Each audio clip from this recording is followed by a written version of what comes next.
7 janvier 2015, 11h30 à Paris. Pour leur première conférence de rédaction de l'année, les journalistes de l'hebdomadaire satirique Charlie Hebdo se réunissent dans leurs locaux, situés rue Nicolas Appert dans le 11e arrondissement de Paris. Aux alentours de 11h30, deux hommes cagoulés et armés arrivent à pénétrer dans l'immeuble.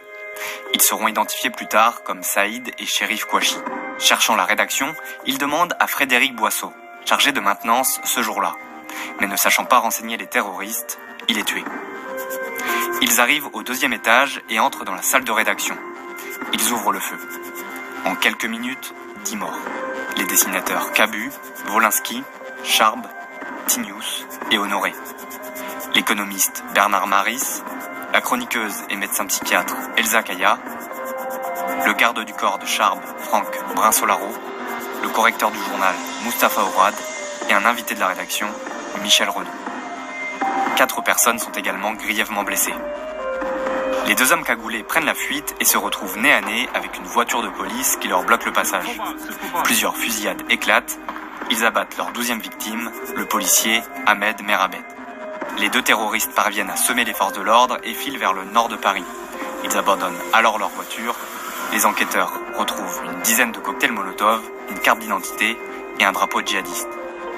Ils sont identifiés, la traque commence.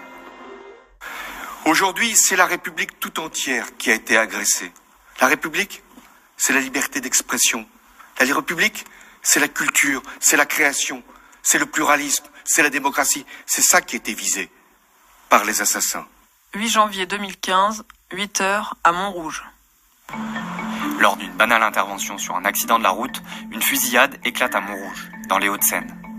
La policière Clarissa Jean-Philippe est tuée et un agent de la voirie est également gravement blessé. Le tireur s'enfuit. Pendant ce temps-là, la traque continue pour les frères Kouachi, à 80 km au nord-est de Paris. Ils sont reconnus par le gérant d'une station-service. Une vaste zone rurale est fouillée minutieusement par les forces de l'ordre pour tenter de les retrouver. Pour le moment, la police ne fait pas de lien entre les deux événements. Des éléments de la force d'intervention de la police nationale et du groupe d'intervention de la gendarmerie nationale sont donc actuellement engagés dans certains départements afin d'interpeller les suspects. 9 janvier 2015, 8h30 à Dammartin-en-Goële. Les frères Kouachi sont repérés en Seine-et-Marne à Dammartin-en-Goële. Ils pénètrent dans une imprimerie et prennent en otage le gérant de l'entreprise, tandis qu'un employé parvient à se cacher dans les locaux. Une patrouille de police intervient, Saïd Kouachi sort du bâtiment et des coups de feu sont échangés. Le gérant est finalement relâché vers 10h20. En parallèle, une cagoule laissée sur les lieux de la fusillade à Montrouge permet d'identifier l'ADN du tireur. Il s'agit d'Amedi Koulibaly. Les enquêteurs font alors le lien entre les deux attaques, car Amedi Koulibaly a rencontré Chérif Kouachi en prison dès 2005. À 13h, Amedi Koulibaly entre dans le magasin Hyper Cacher de la porte de Vincennes. Il est armé. Il ouvre instantanément le feu et tue 3 clients. Parmi les personnes présentes dans le magasin, 20 se précipitent au sous-sol, dont 8 dans une chambre froide, pouvant se fermer de l'intérieur. Les autres doivent remonter et prennent place parmi les otages. L'un d'eux s'empare d'une arme, mais il est tué par Amedi Koulibaly. Vers 17h, l'assaut est donné quasiment au même moment, aux deux endroits. D'abord à Dammartin-en-Goële. Les deux frères sortent de l'imprimerie et ouvrent le feu.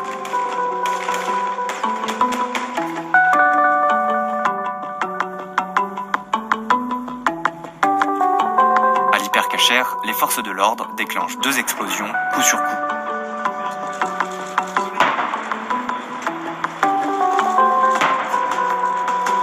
Amedi Koulibaly sort et est abattu. Les otages sont ensuite évacués. Au total, ce sont 4 personnes qui ont été tuées dans les heures précédentes. Philippe Braham, Johan Cohen, François Saada et Yoav Attab. Dès l'attaque contre Charlie Hebdo, les hommages aux victimes se multiplient. Une immense marche est organisée le dimanche 11 janvier, à laquelle assistent une cinquantaine de dirigeants du monde entier. Au total, partout en France, plus de 3 millions de personnes expriment leur émotion et leur solidarité.